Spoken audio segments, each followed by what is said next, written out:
I am jacked for today's show. What's going on, everybody? Welcome inside Bonfire Midweek. Darren Bombing to my virtual right, Zach Schnitzer. What's going on, Schnitz? How was your week, man? The week was great, and it's even better with this beautiful mug here, Darren, that we're going to talk about. We're going to talk about that a little later. A little tease.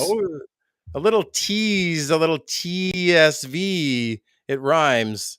Beautiful stuff. So I'm excited to talk about it. I'm enjoying my beverage out of here. It's nice and cool, man. Yeah, well, really excited to what we're going to get to in just a couple minutes. We have a giveaway tonight on Bonfire Midweek. So maybe get your texting fingers ready, and we are going to give away some cool swag, even in the coming shows. So stay tuned for that. But CFL Week 9 in the books, Week 10 on tap. Huge game, expected to be an absolutely raucous crowd at IG Field on Thursday night. Chris Walby will join me Wednesday at 3 live for the pregame show in GameDay Winnipeg. Postgame on Thursday. Zach, you're back in the saddle with me for the postgame here? Oh, buddy, I can't wait till Thursday because I'm going to be tailgating, baby. I've already arranged it. So I'm going early. I'm hitting up Dirty Bird. I'm hitting up a whole bunch of them. So nice. I hope I make it to the game. You'll make it to the game. I tailgated. Oh, you'll make it to the game. It's going to be a great one, recapping or completing the home and home series between the Blue Bombers and the Alouettes. Of course, the Bombers are 9-0. It's the biggest conversation right now, not just here in Manitoba, Zach, but across the CFL. The Blue Bombers have 9 games in the books, 9 games in their regular season to go.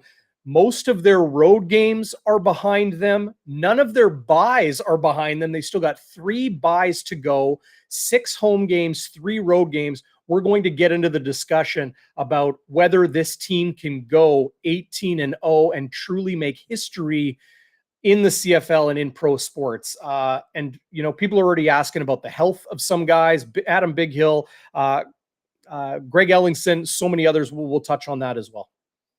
And we're going to do Zach's sober second thought on the Winnipeg Blue Bombers game where they went 9-0 and roasted those birds on a hot, horny night in Montreal. So we'll get to that as well, folks, because, of course, I did my second viewing. Yeah, my ears are still ringing from that broadcast. It was a horny night in one sense of the word. Okay, so before we get into our recap and a quick trip around the CFL and break down the Blue Bombers' 35-20 win, and then, of course, look ahead, we've got a bit of a surprise for everybody. How about this? Let's see if we can do it quick. Just like that and like that. What's this? What's this? Ooh. Revealing. Whoa, where did Darren go? What's going on here? This, our good friends at The Sports Vault, TSV, we're going to be giving this away today, and we got a lot more stuff to give away. Oh, what's that? Oh, there's your tease. Let's open it up. What do you say? I'll open it up? Okay. Oh, man, it's a beauty. Look at this. How sweet are these? I believe this is a first viewing for anybody. Beautiful glasses. This is brand new stuff. Yeah. And these are designed in Winnipeg. These are made in Winnipeg. The Sports Vault is a fully licensed apparel and novelty provider. They got all types of cool stuff. Like, how awesome is that? It's like the beer can shape. Beautiful, beautiful pieces there, Zach. They're the only global licensee in Winnipeg. They produce everything here, everything designed here, as I mentioned, direct to customer purchasing. So, like, this stuff, all available at the Bomber store. Amazon, Fanatics, Pro Hockey Life, Walmart, Shoppers Drug Mart. Like, really, this stuff is available everywhere. And huge ups to our friends at the Sports Vault for hooking us up. More info in the video description below. thesportsvault.com, #1 stop for all promotional drinkware, glass, stainless steel, plastic, ceramic. We got more stuff we're going to be giving away in the coming shows, tumblers and more, as well as like this is the cool part. I'm going to bring this in as well, and we'll see if we can swap it. But Zach, this is their catalog for 2021. Like, check out this stuff. They've got Oh, it's everything. crazy, man. Like Jays, Jets, Raptors, like retro Quebec NFL. Nordique Yeah. stuff, tons of NFL stuff. Yeah. Sorry about the Riders mugs there. We'll move on. But like, I gotta say at- though, dude.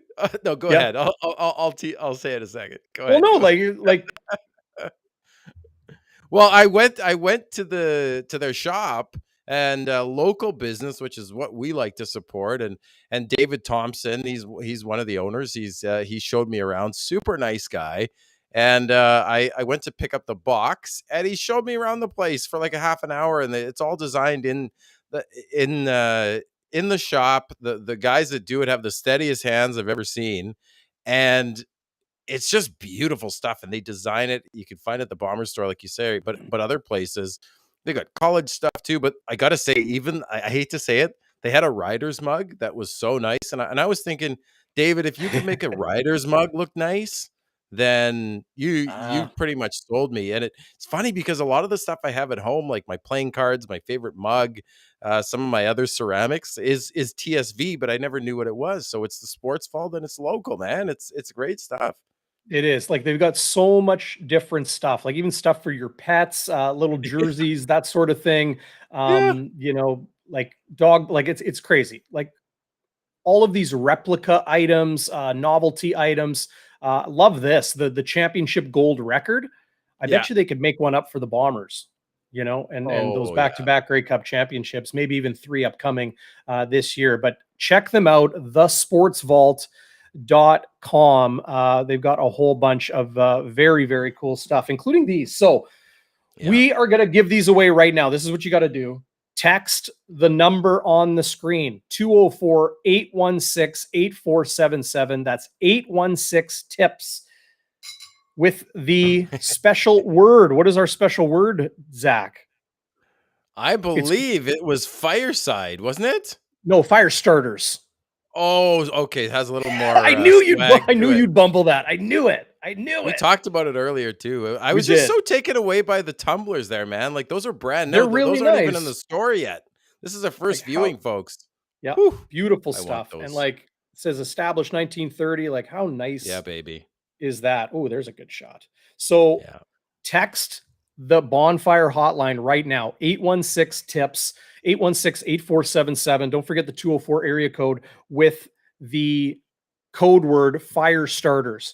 What are Firestarters? That's you out there, everybody watching live on YouTube and Facebook and Twitter, listening in on your favorite podcast app. Thanks so much for your support. This is what I'm blown away with by Zach. Our numbers have been growing and growing like crazy here on the channel, especially the post-game show. People love Game Day After Dark, but nearly half of the people out there watching right now or listening are not subscribed. So get to youtube.com/Bonfire Sports. Yeah, nearly half of you. youtube.com/Bonfire Sports. Subscribe, give us a thumbs up, and that helps us get the word out, get the show in front of more people. And well, hey, then we'll be able to give you away way more sweet swag like this. Like, how nice is that? Beautiful glassware. These are going to be yours. Awesome. I'll even clean them up. I'll get my fingerprints off them before we get them to you. But yeah, text the hotline right now. If you're listening on podcast and it's like, Thursday, no big deal. Text the number. Everybody is going to be eligible, but get on YouTube and subscribe. Blown away by looking at those numbers. Okay, so look at this thing, Darren. Like, that's sweet. That's sweet, buddy. Like, yeah. Cheers, buddy. Love this TSV. So Waiters, who is like our commenter extraordinaire, pointing out that 50% of viewers don't have an account. It's so easy to sign up. Like, just get a Google account, get a Gmail account, that sort of thing. It's simple as pie. And then you click in and you're joined. And then you can, this is the best part about subscribing on YouTube. You hit the little bell at the bottom of the screen, and then you'll get an alert whenever we are live. You can do that for any YouTube channel. But big thanks to everybody for joining us. There's our good friend, CFL player personnel, veteran, Scout Craig Smith. Hey, Zach, DB, what's up? Good to see you, Craig. Good to see Hey, Craig. everybody. I am going to address this. Friesen, Good, who because is I was going to. yeah, I'm ignoring the fact that I said I the love Ticats this. are a better I team than the love Argos. this. I I love still this. believe they are. I still All believe right. they are. We're going to get into that. Let's take a quick trip around the Canadian Football League, Zach. It's a good time as ever All to right. do it. Week 9 was a bit of a wild one. Obviously, we're going to get into Bombers Alouettes a little bit later and in depth, of course. But it started Yeah. with this game: Stampeders, Red Blacks. An absolute dud of a game if you had to watch one. It was really, really tough to get through. Caleb Evans struggled. Nick Arbuckle came in and threw 2 interceptions. Bo Levi threw for 137 yards, very similar to Winnipeg's offensive stat line in their win in Edmonton a couple Yeah, I was weeks going to ago. say. Yeah. But you know, in the end, the better team won. I won a whole pile of cash on this game. Did you? What did you bet? Well, there it is, sia.com/bonfire. Sorry for all the plugs, everybody, but you go there, sign up, get a bonus, and then you can, put a little sprinkle on these games. But Calgary was favored by 5.5, I think. And I'm like, this is going to be a breeze. Right. They're going to go in there. Yeah. And sure enough, they did. But I mean, this was a game, Zach, where I watched it and then I was like, I don't ever want to think about that game again. It was kind of one of those. You know what I mean? One of the worst things was I had Peyton Logan in fantasy because I figured since, Kadeem carries out, Peyton Logan's going to get his share of the load. But no, it was this Dietrich Mills guy gets 100 yards. Right. He was most of the Stamps offense. He had a great game. And I think the only thing working for the Red Blacks in that game was their helmets because they had these retro Rough Rider helmets that I thought were pretty sweet. But feeling bad for I feel bad for the fans there. The Red Blacks, they don't have it. And 17-3, like you might think, what's going on with Bo? What's going on with Calgary? Like they're not going to open up the playbook for a game like that. They know they're going to win playing their B game. They're just going to play it simple. They have their backup running back. It was just ugly. And that Brent Monson defense, right? Like he's going to blitz on first down and Evans couldn't handle it. And then he puts 9 back into coverage. Evans doesn't know where to go with it. And it was just pathetic, really. It was a pathetic game. Well, look at this. Like 18-13 were the first downs and total yards both under 300, and the Stampeders sake like 243 net yards of offense. Yeah. It was just maybe the easiest thing to do. Move on. Hamilton, Toronto in the first game of the Ballard Cup, they call it. And yes, sir. Look, okay, I know I put the Hamilton Tiger Cats at number 4 in my 1/3 mark Bonfire power rankings, and I still believe Hamilton could be there. But this was so emblematic of the way the Ticats have played all year, Zach. They had the game in hand. They were the better team for 3 quarters of football, and then they absolutely blew it. Dane Evans continues to turn the ball over. This one interception was an extremely costly one, but it was just Toronto finds ways to fall backwards into wins. It's unbelievable to watch. Andrew Harris a little bit nicked up in this game. He did practice or was at practice today, but did not participate. Ryan Dinwiddie says not too concerned about his banged up wrist. But I honestly don't know what to say about the Hamilton Tiger Cats at this point. They have everything there to be a good team, and they just can't produce the wins. It's and Darren, they even had any major changes coming for them either.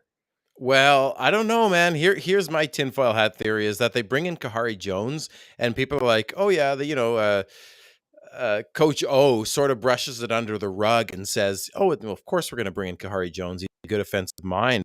Now I'm thinking, like, why did they bring in Kahari Jones? Like, maybe there's something going on there with Tommy Condell. You imagine that it was Condell who wanted Dane Evans. He probably pushed for him, and Dane Evans is throwing the game away. He's throwing across his body for a pick six, a la Brett Favre, but he doesn't have the Brett Favre upside. And everything they do is short stuff. They don't run the ball.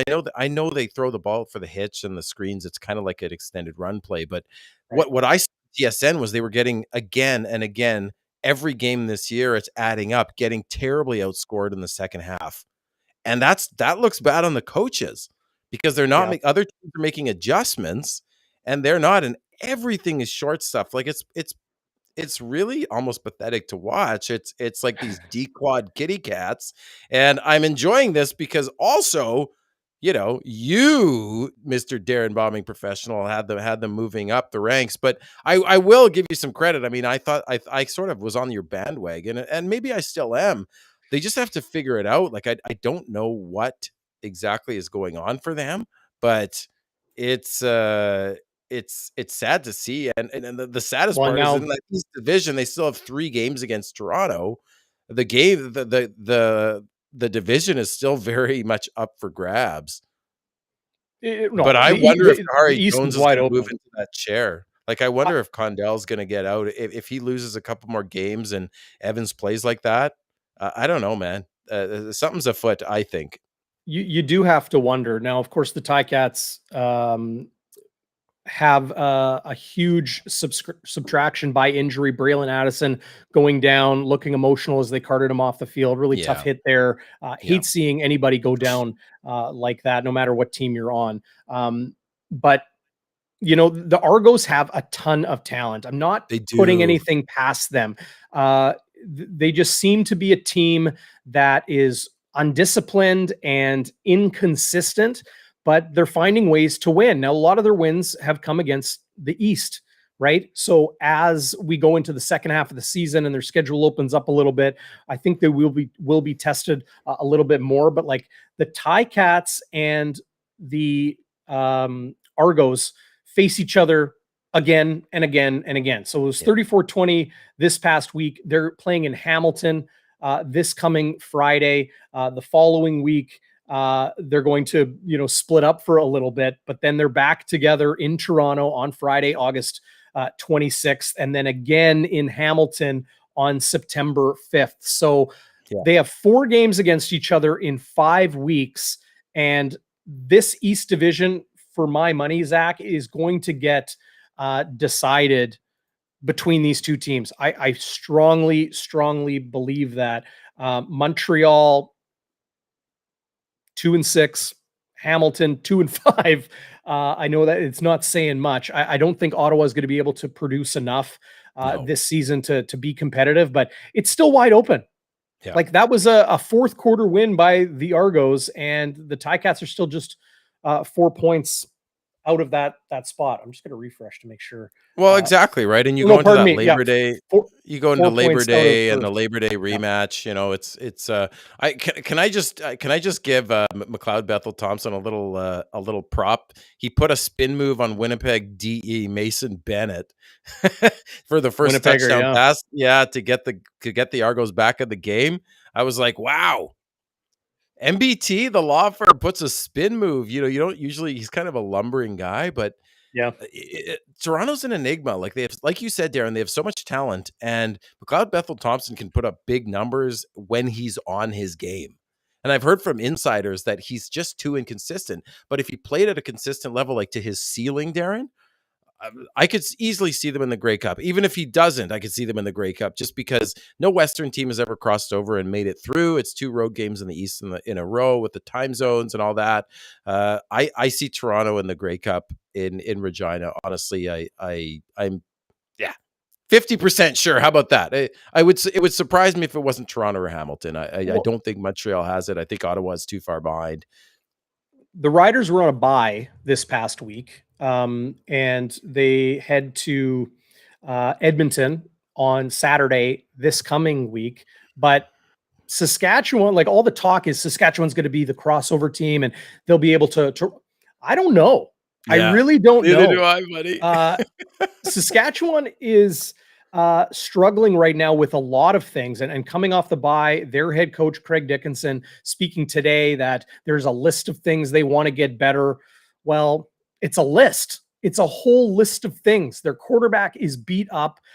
They've played inconsistent football in all 3 phases. We'll see what happens with that crossover and if it actually shakes out. I'm kind of with Scott Roger when it comes to the East. Their defense in Hamilton will have to play really, really big, allow 14 points or less a game, because if you're continuing to turn the ball over, you got to find ways to win football, and you're going to have to do that with your defense. To wrap up CFL Week 9, it was a wild one. I tweeted for people to race to their TVs, Zach. It was a monumental night for Canadian football, but not just the Canadian Football League, Canadian football, as Brampton, Ontario's Nathan Rourke set a new record for completions and yards by a Canadian quarterback. For a while there, finished with 477. For a while there, I thought Nathan Rourke, well, everybody thought Nathan Rourke was going to give Matt Dunnigan's passing record of 713 yards a run for his money. He had 380 yards in the first half. Was really, really something. It was all Dom Rhymes. He tied Dalton Schoen for the league lead in touchdowns, and then took the lead league with touchdowns. He had 3 on the day, caught everything thrown his way, 9 catches for 9 targets for 91 yards. Lucky Whitehead blew the game wide open with a huge catch and run, going 69 yards for a touchdown. Edmonton looked lethargic on defense, a team that seems to play well one week defensively and then fall apart like they did this past week in Vancouver. And they started the game with 2 fumbles, one by Duron Carter, who shouldn't even be on the field. Like it's almost becoming a joke watching him try to tackle. And then Lawler, our old buddy, fumbles. And it's just like BC, like Rourke's accuracy and his confidence is unbelievable. But like you said, what Dominic Rhymes is doing. And then, you got Brian Burnham there now back. And you got Lucky Whitehead and Keon Hatcher. But Dominic Rhymes is just unbelievable. The catches he pulls in. And you've still got Burnham and you've still got Whitehead. It's just like if you give that guy any kind of time, maybe even if you don't give him time, like he's beating blitzes, he's reading defenses. He had one on the ground. I think the big, maybe you want to call it a controversy, Darren, is why the heck was he in the game in the fourth quarter? Don't you pull Nathan Rourke out of there by that point? There's 3 minutes left when they took him out. Yeah. Wow. I was shocked at that. Yeah. Because if he goes down, right? And you know that Duron Carter took a shot at him late. As he ran into the end zone.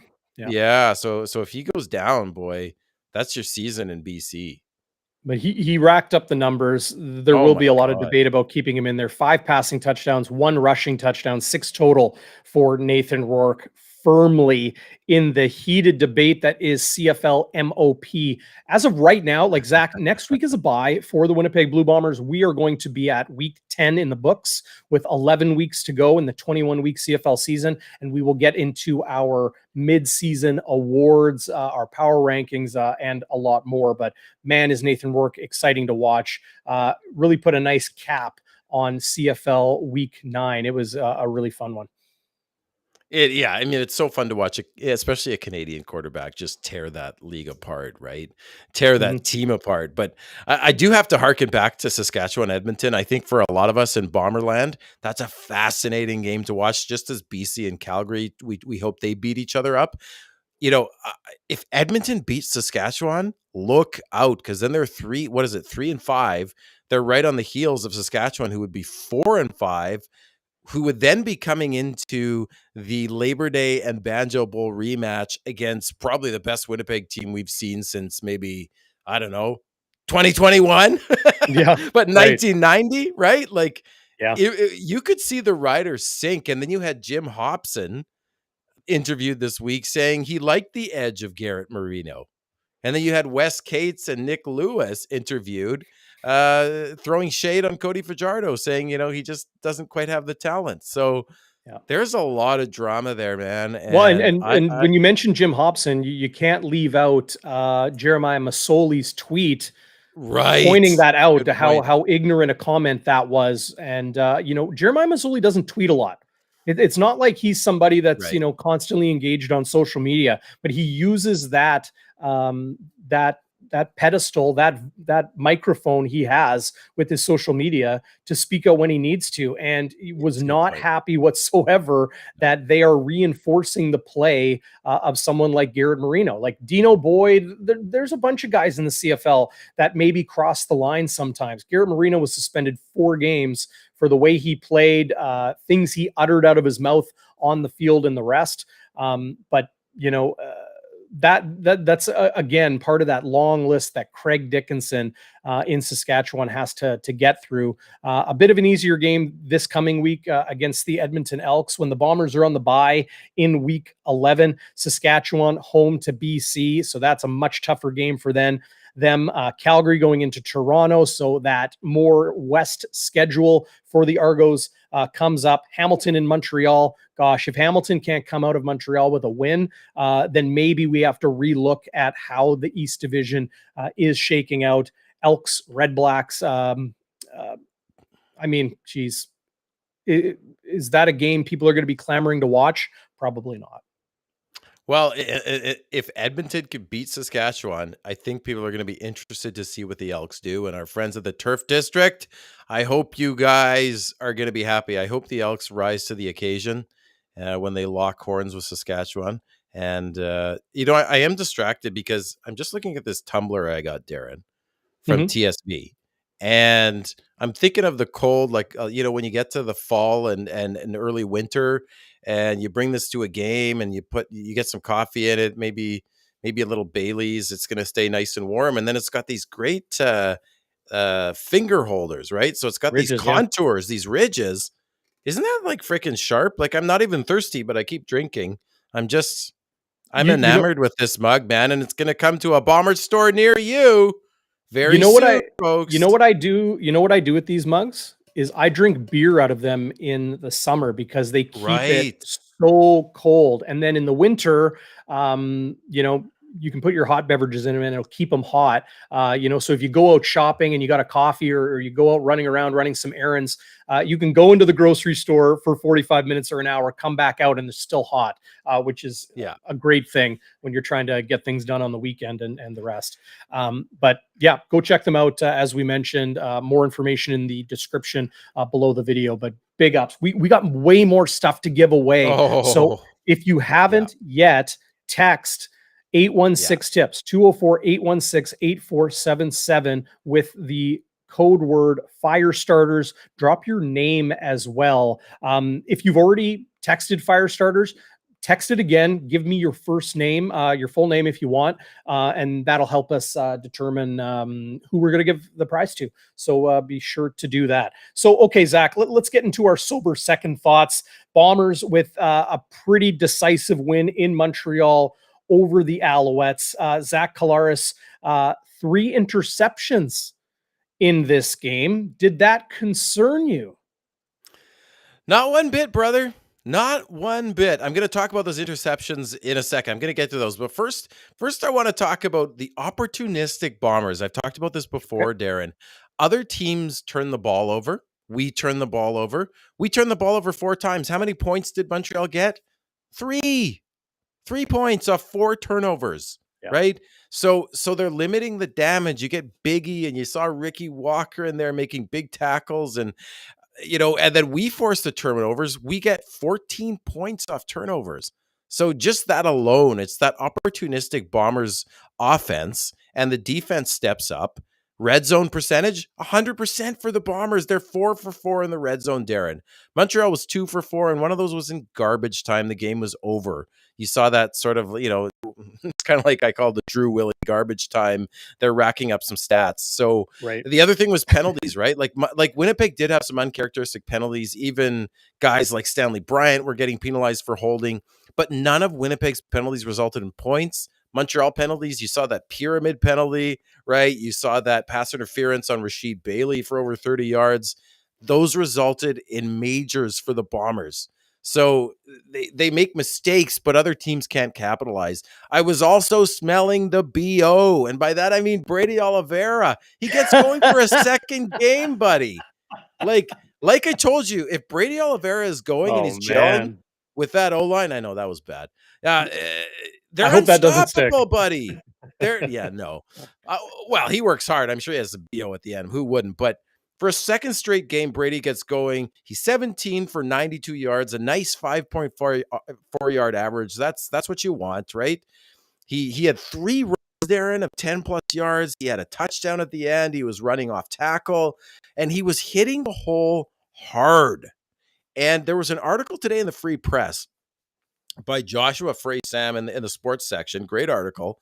And it talked about how in the game in Winnipeg a few weeks ago when we beat Calgary 26-19, okay, we talked about, is that going to be the coming out party for Johnny Augustine? Because Oliveira was just getting stuffed. He had like a 1 yard average, right? Kevin Burgoyne, now the receivers coach, but ex-running backs coach, takes him aside when he's having a bad game. And he said, dude, just be yourself. I'm quoting him. This is from the article. Just be yourself. We know what type of runner you are. You're a big back. Just hit the hole. And what did he, and we're seeing that. And Brady talked about that. He's running angry. He is hitting the hole. He's gelling with the O-line. It takes time. And there was another stat we saw that came out that last year with Andrew Harris, he was only hit behind the line of scrimmage on run plays about 13% of the time. Winnipeg backs were getting hit behind the line of scrimmage 33% of the time, Darren. So they weren't even established past that first wave. And you're just not seeing that with Brady Oliveira. As the game went on, Darren, he just got better and better. And he talked about in this article today that he needs to get a rhythm. He likes to hit people, right? He likes to lay the lumber. He likes to get that pad level low. Who does the that O-line sound like? too? O-line too. The O-line you too. get the run game going, that helps them. Those road graders, right? So I think that's incredibly encouraging. And he also had that amazing 35-yard catch. It wasn't a wheel route like the Harris touchdown in the 2019 Grey Cup, Darren, but it was a similar catch in traffic on a go route. Like, you see, we were talking about this, like a big back on a go route. Like, that was the play of the game. Incredible catch. I thought that was the play of the game. You don't see William Stanback making catches like that. Like, it was just beautiful. Like, I rewatched it like 5 times. So I love that. That's part of our identity, right? Like, running the freaking ball. You were going to say something. Well, I was just going to say, like, that 35-yard catch by Brady Oliveira is overlooked at how impactful that play was in the game. Everyone's talking about Janarian Grant's punt return, Janarian Grant's run, on a hitch screen. Drew Olatarski, who was my player of the game. I think he was my Walby Warrior. Yeah. I'm not sure. I'll have to go back and check it out. Yeah, Walby Warrior. And, Dalton Schoen had some nice plays as well. But that 35-yard catch, a contested ball with your, ground and pound tailback going deep down the middle of the field was just huge. It flipped the field for the Blue Bombers. It led to a score. And, I asked Brady Oliveira about it. I'm going to advise everybody, tune in to GameDay Winnipeg, the pregame show with myself and Chris Walby, the legend himself. We are going to hear my interview with Brady Oliveira. We'll hear a little bit from Zach Collaros. I did a great one-on-one with, for my money, the best DB on the Blue Bombers roster, Dietrich Nichols. And the tarpaulin. Yes, the tarpaulin. The tarpaulin. That's right. He covers everything. You can't shake him. Buddy. But that's awesome. Brady talked about how excited he was for that play, watching it on film, reliving it with his teammates in film breakdown the day after the game, that sort of thing. That was huge. But you're absolutely right. You get the run game going, and run begets run, and positivity begets positivity, and positive yards beget positive yards. And for the offensive line, Collaros talked about this. They'll take yards any way they can.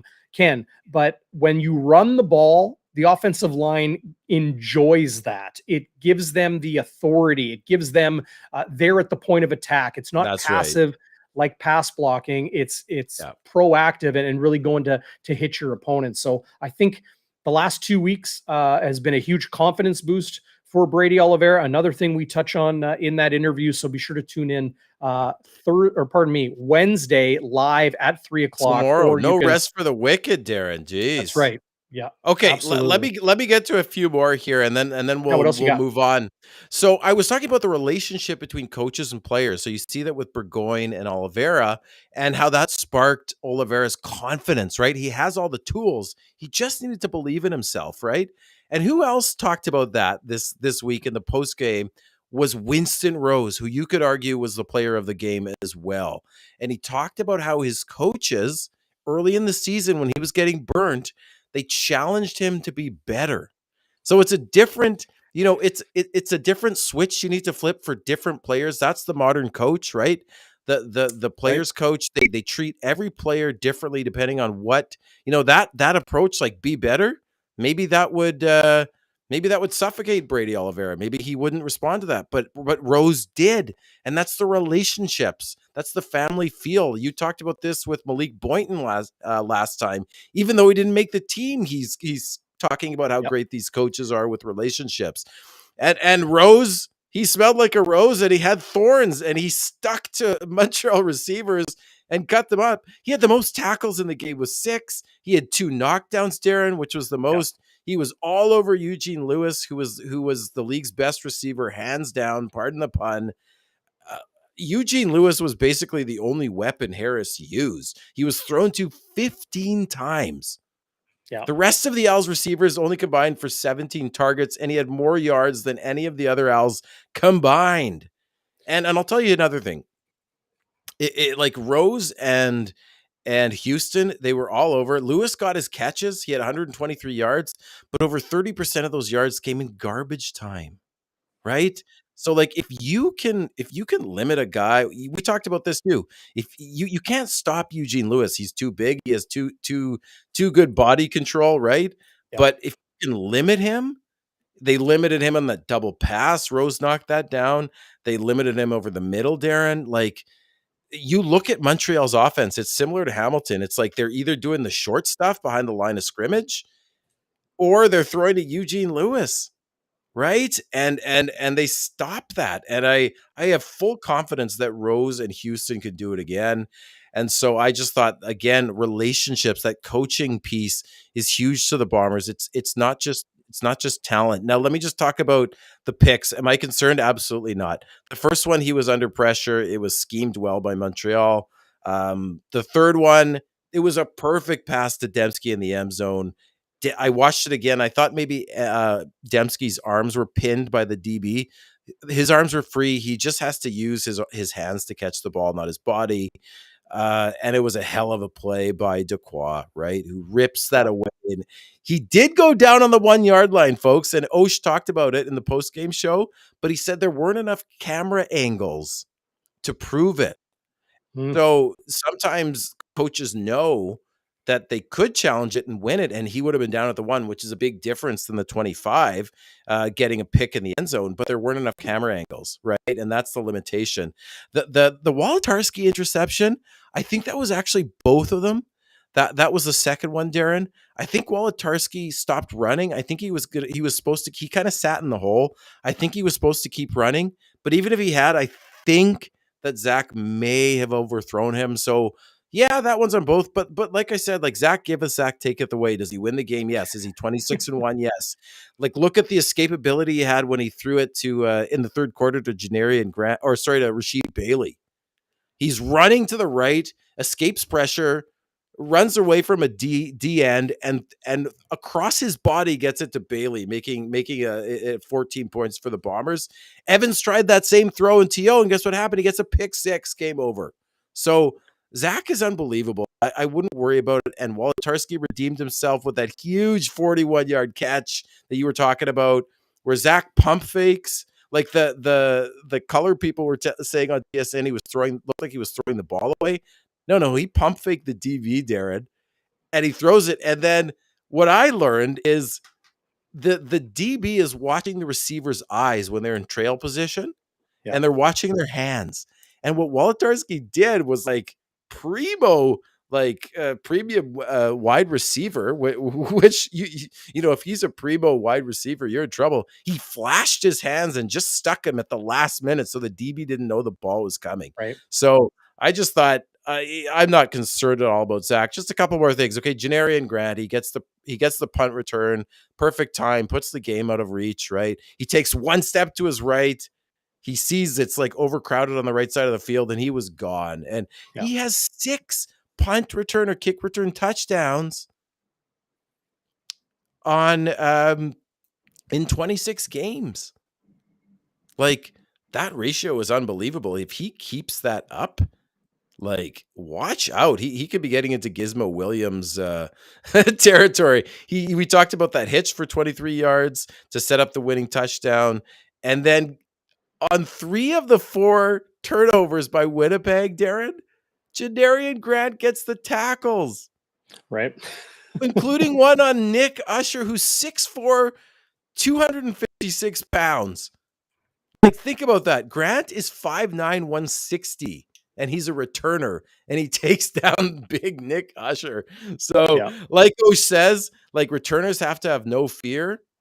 The only fear I think Janarian Grant has is maybe the microphone, because he's very quiet and understated, but holy, like, taking down Nick, like, what a guy, eh? He's unafraid on the punt returns, and he's unafraid taking guys down. And I just think the last thing I want to say is I predict a big win for the Bombers. They're going to be at home. They're going for 10-0.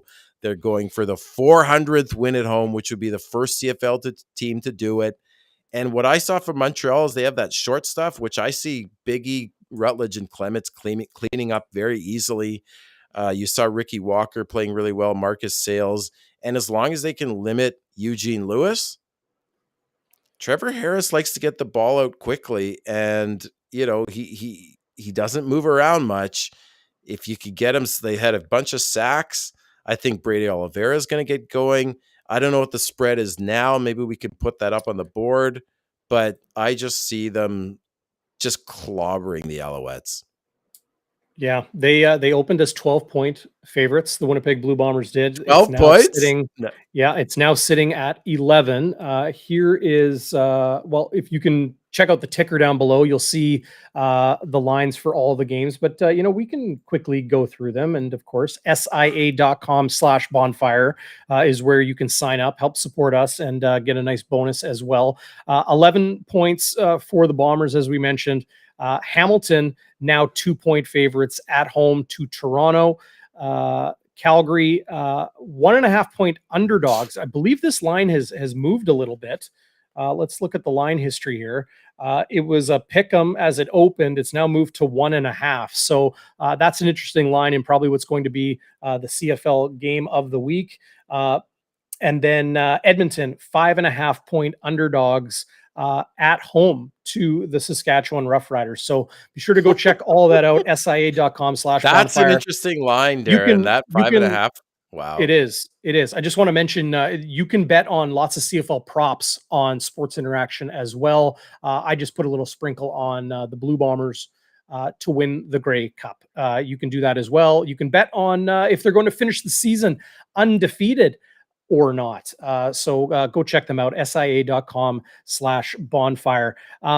So like that line, Zach, of 11 and a half or 11 points for the Bombers. I think it was 11.5 earlier today. It was 12, as I mentioned, to open. That's a good line. And by good line, I mean not very good for the bettors out there. That's a tough one to take. I think Montreal is probably going to play Winnipeg a little bit tighter than they did a week ago. Winnipeg is tired. The rest, of course, they find ways to win, but that doesn't mean they're going to win by 2 touchdowns. So we'll see how that line shakes out. Geno Lewis is questionable for this game. I wanted to pull up the injury reports in the CFL right now. Here they are from, of course, CFL.ca. We'll get into the Bombers in a second.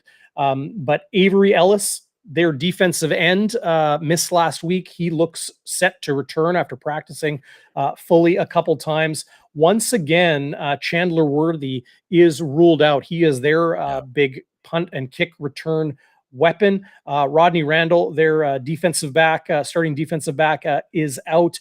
Keon Julian Grant looks okay to go, was limited this week with a finger injury. But Geno Lewis, limited all week, as you see right here. Makes you wonder if he's going to be good to go on Thursday back here in Winnipeg or not. Now, when it comes to the Blue Bombers, I tweeted this earlier today, Zach. The only thing that is certain is that nothing is certain. That's the way the Blue Bombers handle their injury reporting.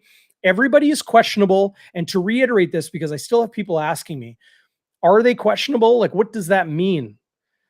If you're on the injury report at any time during the week, you are questionable, which means if you stub your toe at practice and you can't finish practice that day, you're going to be listed as questionable. If you didn't practice at all, you're going to be listed as questionable. The Bombers tend to never rule players in or out as other teams do, like Montreal did here with Randall and with Chandler Worthy and with Harvey Clemens as well.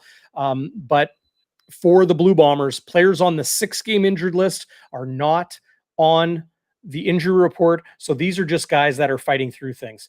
Mike Miller, I'll speak to this.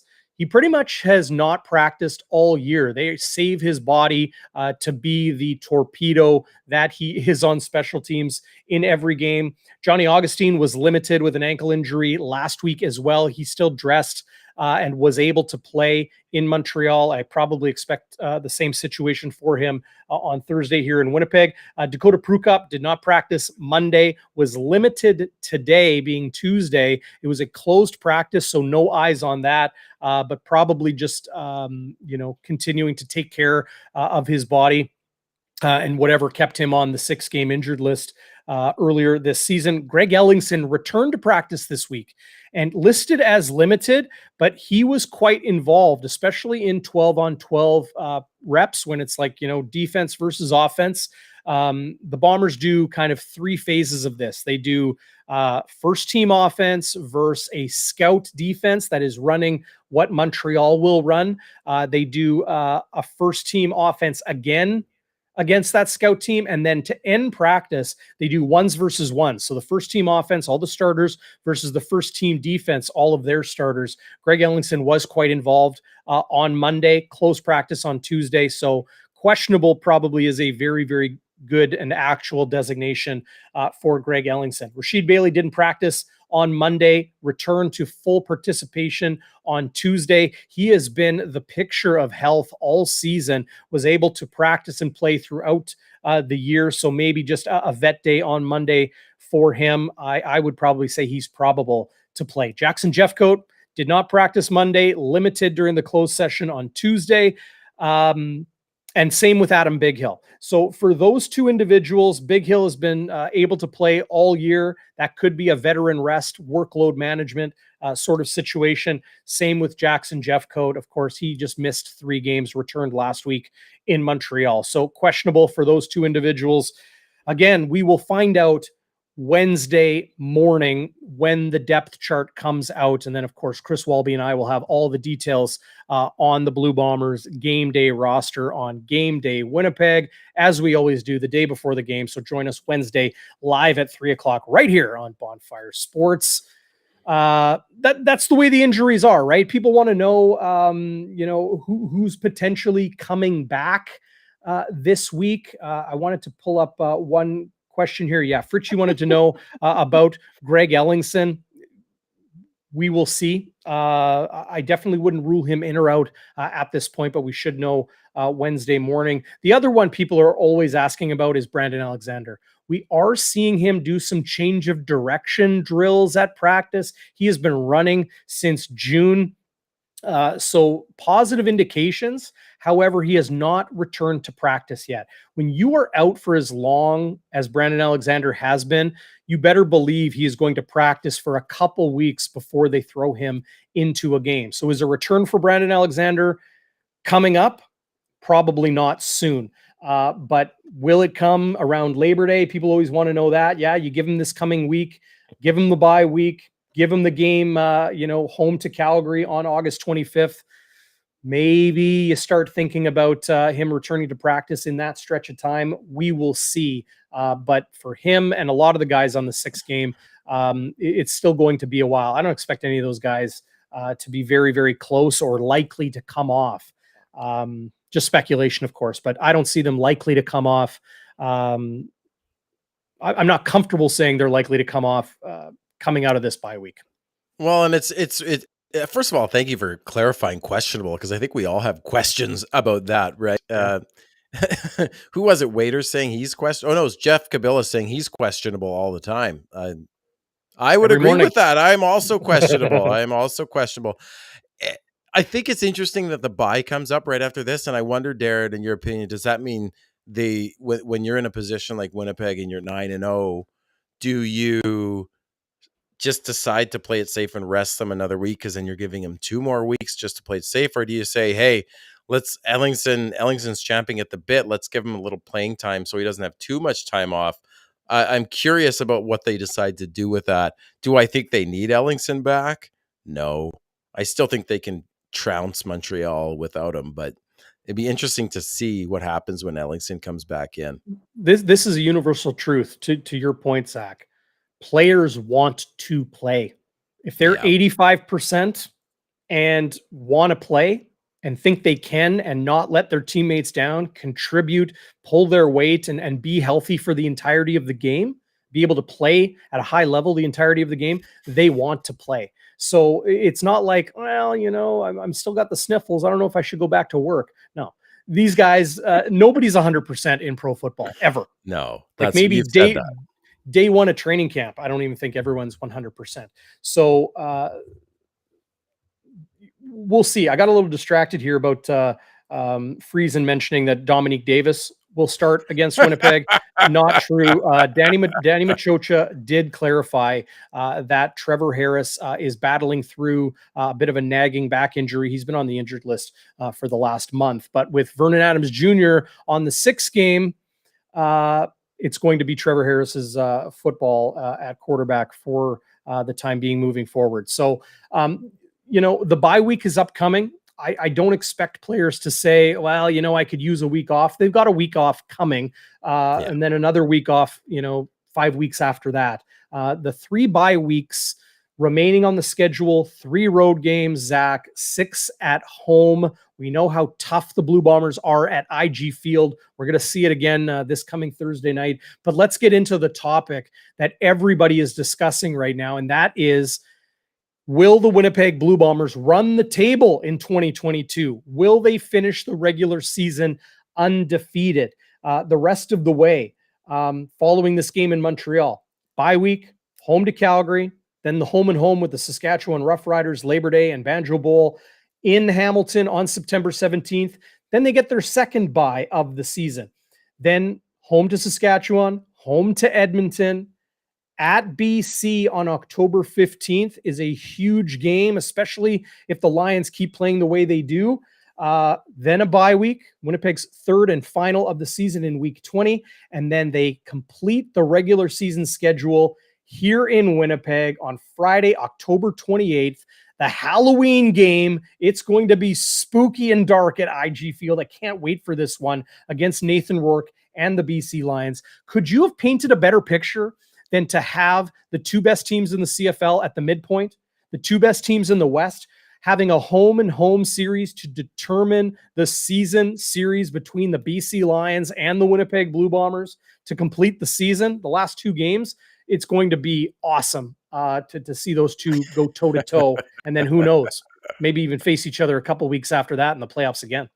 Wouldn't be surprised. I think they're going to face BC or Calgary, Darren. And the thing about BC is it's fascinating. Like, in some ways, it's good that we don't have to play them till the end of the season, because at that point, depending on how BC does, like if BC falters a little bit and gets a few losses under their belt for whatever reason, maybe Calgary takes a bite out of them, right?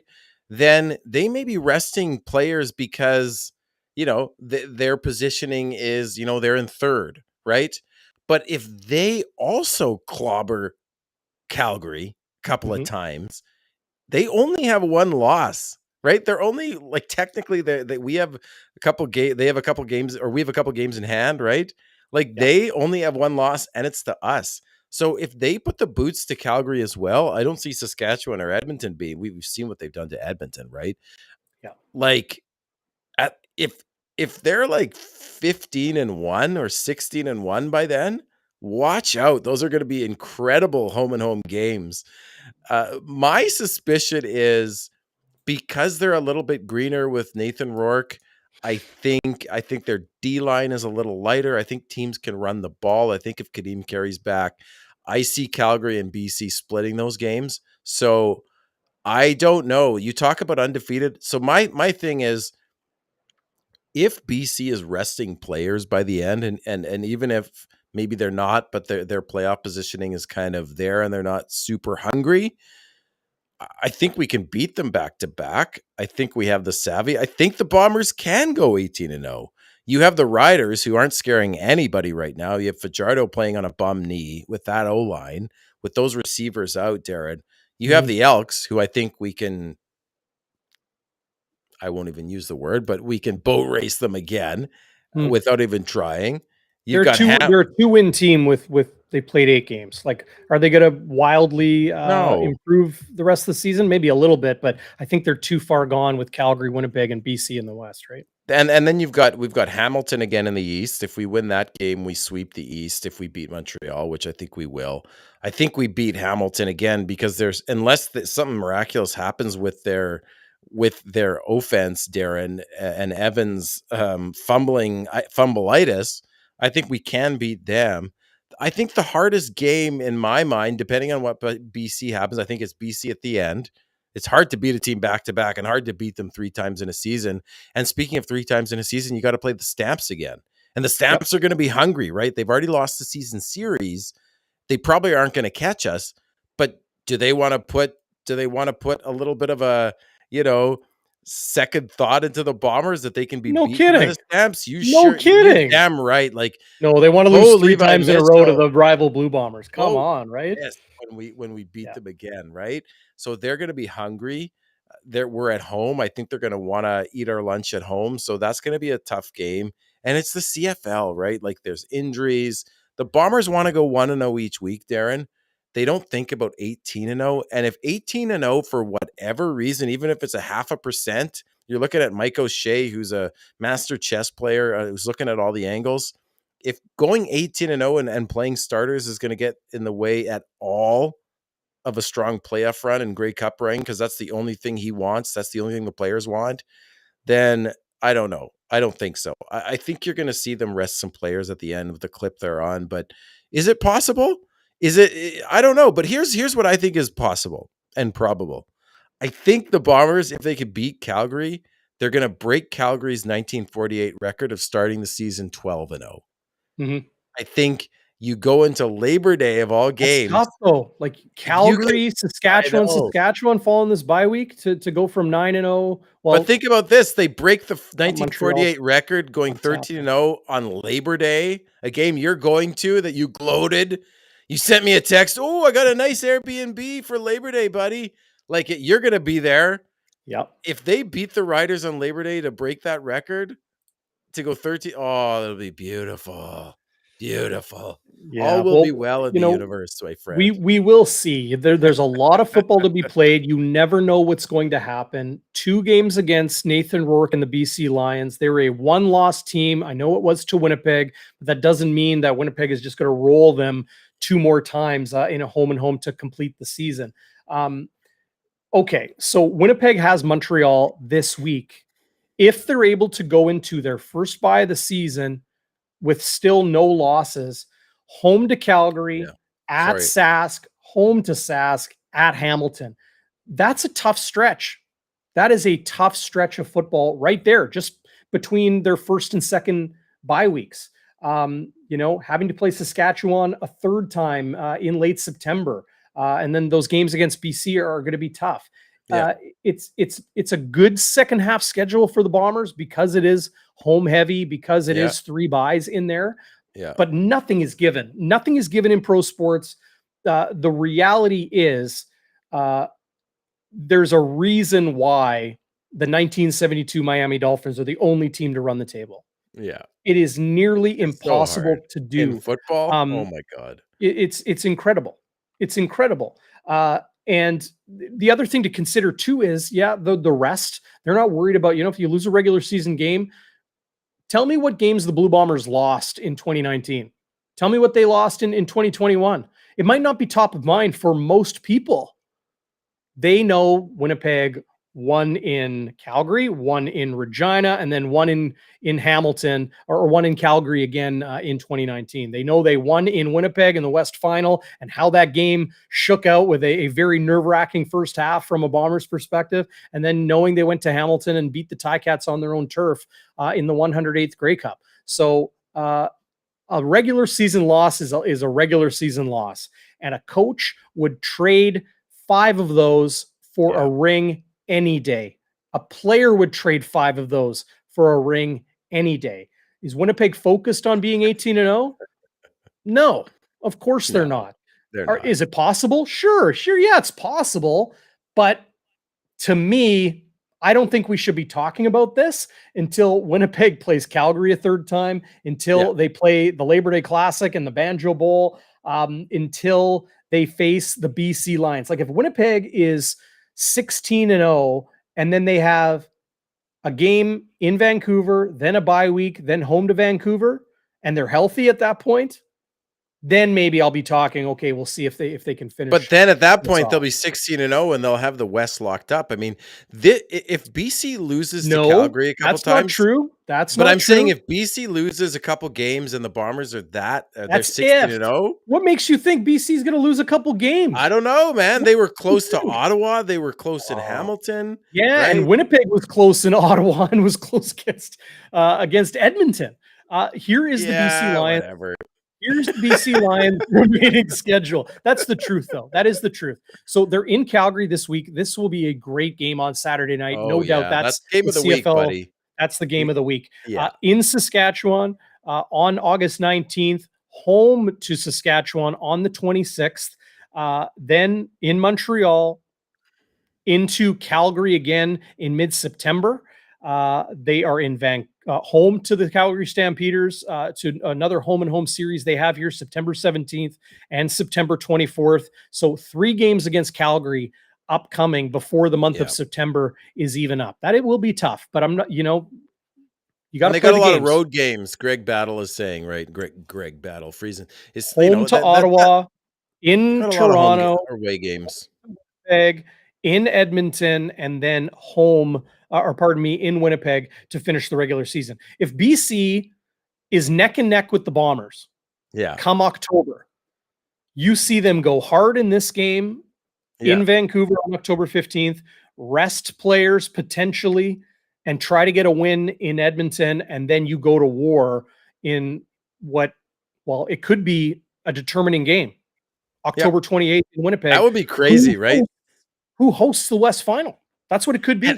And that's even more important because it's in a dome, right? So if you have the Lions who like to play an air show, and you're talking this game on October 15th. I'm saying for the West Final. If that game is to determine home field advantage for the West Final, that is absolutely massive, because if the Lions are playing that in a dome versus Winnipeg in November, Darren, that's a big ass difference. Sorry, I used the A word. I don't know if that's not allowed, but that's a big difference. And so it's fun, man. Like it is. I know we shouldn't be talking about it, and the players don't care, but it's sure fun to be hearing it in the media and to just be even talking about breaking the record to 13-0. And by the way, someone corrected me, and they're absolutely right. The 13-0 record breaking game would actually be the Banjo Bowl, which is even sweeter if you won it at the Banjo Bowl. But either way, man, like, we get to go to IG Field in 2 days. We haven't been there in a while. It's going to be a beautiful hot night.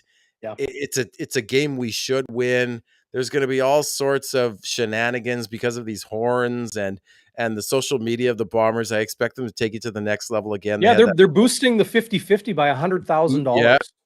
So it's starting at $100,000. It's going to hit $250,000. I have a good feeling. I do want to say this before we finish our conversation on the West Division. How likely was it the Blue Bombers, after winning back-to-back Grey Cups, were an aging team in the minds of many, coming into the season, that they were going to be 9-0?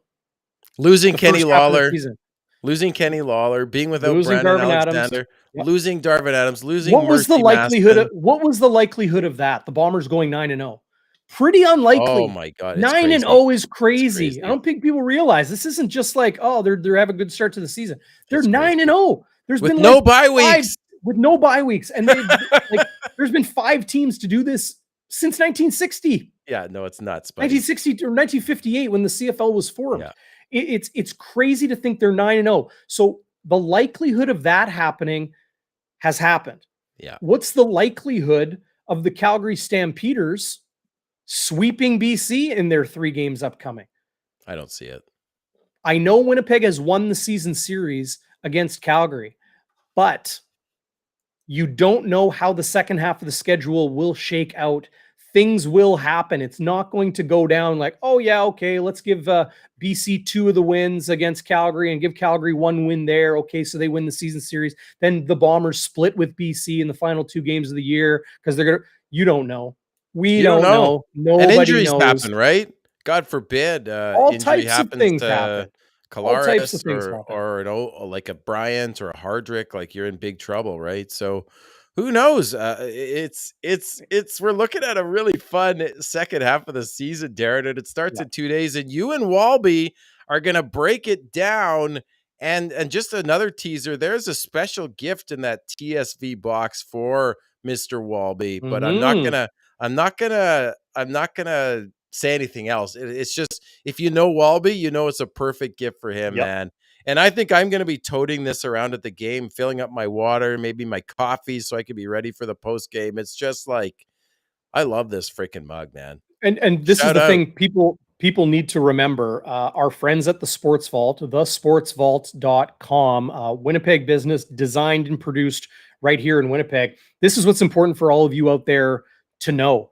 We are going to be giving away tons more stuff in the coming shows and the coming weeks. The bye week, we've got a lot of things in store here on Bonfire Sports, and it goes beyond, drinkware. So be sure to keep tuning in. Be sure to keep downloading the podcast. Get to YouTube right now. Subscribe, sign up, subscribe, hit the bell, give us a thumbs up, do all those things, help us out and get the message out, and continue to give you, this free content on your favorite team, the Winnipeg Blue Bombers, and of course, the entire CFL. And I see waiters talking about Bonfire merch. I mean, you and I have talked about this, so stay tuned, folks. And also, should we tease that next week? It is the bye week, so we're going to be talking about our mid-season award winners, right? Yes. Is it Zach Is Collaros Rookie with of the the Year that MLB? clear cut? Is Rookie of the Year that clear cut? You don't think so, buddy? You have a Let's not contrarian spoil- take as let's usual, not Mr. spoil- DV. Let's not spoil it. Is it clear cut? We'll see. We'll see. We're going to get into that during the bye week. More giveaways and a whole lot more. So be sure to tune in while the Bombers are off. We're all weary and tired from a real long stretch to start the season here, but it's going to be an awesome second half for the 9-0 Winnipeg Blue Bombers. They're going to look to move to 10-0 on Thursday night at a rocking IG Field. Beautiful weather, as you mentioned. 50-50 is boosted. A little bit of traffic around the stadium right now, so you can go to bluebombers.com and get in more information on some of the ways to get in and out of IG Field in short order. And then, of course, on your way out of the stadium, 15-20 minutes after the game, Zach and I will be back. Game day after dark. It always gets steamy. It always gets hot. It always gets real. And it's by far been our most popular show here on Bonfire Sports. Everybody joins in on the live chat. We break it down and have a ton of fun doing it. And folks, DM me on Twitter at Zach Schnitzer48 if you're a tailgater and you have a tailgate spot. I want to visit as many as I can. I know I'm going to Dirty Birds. His is first, but we'll see where I go because I'm going to get there nice and early, and it's going to be lit. And I'm going to do a staircase run if we win the game. Staircase run? What's that? Well, this was something Hustler talked about when Willie Jefferson got that pick 6 on Dane Evans to seal the game against Hamilton. I was sitting next to Drew Mindell from Illegal Curve, and I was so excited whenever Willie gets a pick 6, whenever Willie gets a pick for that matter, that giant of a man with his wingspan. I did a staircase run. I ran up, and there was Hustler, and he was sitting with his friends at Princess Auto, and he was there, and we were just partying up there. So He's now asking me if I'm going to do a staircase run the next game, and Waiters did too. So I will do a staircase run. I might even wear runners so I don't trip and make an ass of myself. There is a second ass, ASS, two S's, two S's. So there you go. Great to see you folks. And thanks again to our good friends at the Sports Vault. Just amazing people and amazing products. And you can check them out on their website, thesportsvault.com, and a lot of their great stuff is at the Bombers store. Check them out there and other places like Darren said. So like tons and tons of stuff. Like and really cool I have to talk about the guitar, man. So David Thompson took me around. They have a guitar section. What is that? Now that's a real banjo bowl. That's I know. Yeesh. But they have if you're a guitar player, they got the Jacob Trouba. They got the Jacob Trouba ukulele. Yeah, there you go. You could get a Bombers guitar, bring that to Banjo Bowl, and you could get a Bombers pick and a Bombers guitar. What are those things? I'm not a guitar player, but the holder, the strap, a guitar strap. Right. You can get drumsticks. I mean, your guitar picks. Like you can get some Jets guitar picks with your Bombers guitar, and then have your buddy with play Garth Algar, of course, with some Bombers drumsticks. And you know what? Get some Bombers drumsticks, and then maybe they'll, change this up on the website. Yeah. I'll have to talk to David about that. They got so much cool stuff. Yeah. Stanley Cups, Grey Cups, NBA, they got the Larry O'B. They got the Larry O'Brien trophy for the NBA championship. Stuff for your pets. Check them out. Really, really cool stuff at thesportsvault.com.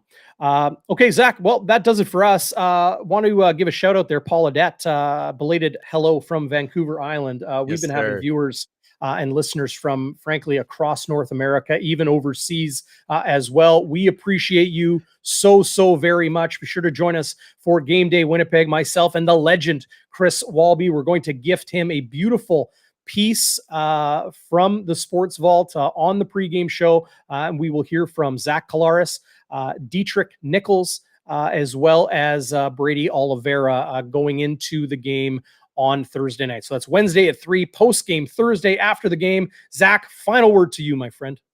I am just so freaking pumped to go to IG Field, man. Like I have 2 little kids. I've sleep trained my son again. You guys must be thinking this family's nuts, but he did need to be sleep trained again. My mom did it tonight. She did a great job. Shout out to Deborah Schnitzer. And so she's going to do it again on Thursday. Now we know we can. Now we know she can do it. I'm going to be ready for my stair run. I'm going to be limber. I'm going to be hydrated. I'm going at 5:30, baby. Like I'm going there for the tailgate, the whole thing, going for 10-0, going for the 400th win for a home team. We stole that from Calgary a couple of weeks ago. They would have had it. If we win, 400 home wins. First Never been done. team to do it, buddy. And the legend continues, right? The legend continues with this team. And I'm going to put a sprinkle on the Bombers, whatever. They're at 11. It might go down a little bit, but I'm going to go 11 because that's a lucky number. Double ones, snake eyes. I think we're going to crush them. I can't wait. Come visit me at 128 if you can. Tell me about the tailgate. Tweet me. I just can't wait, buddy. It's going to be a great night to be a Bomber fan. Thursday night, 27 degrees. Beauty. And do want to mention, Justin Rowan commented a little bit earlier. I'm going to get to this question on the pregame show. Do you think having 3 bye weeks so close together at the end of the year will disrupt the Blue Bombers' rhythm down the stretch? Lots to get to on the pregame. So we will see you then. Thanks, everybody. Thanks, Zach. Enjoy. And everybody out there, thanks for joining us here on Bonfire Midweek. Sayonara.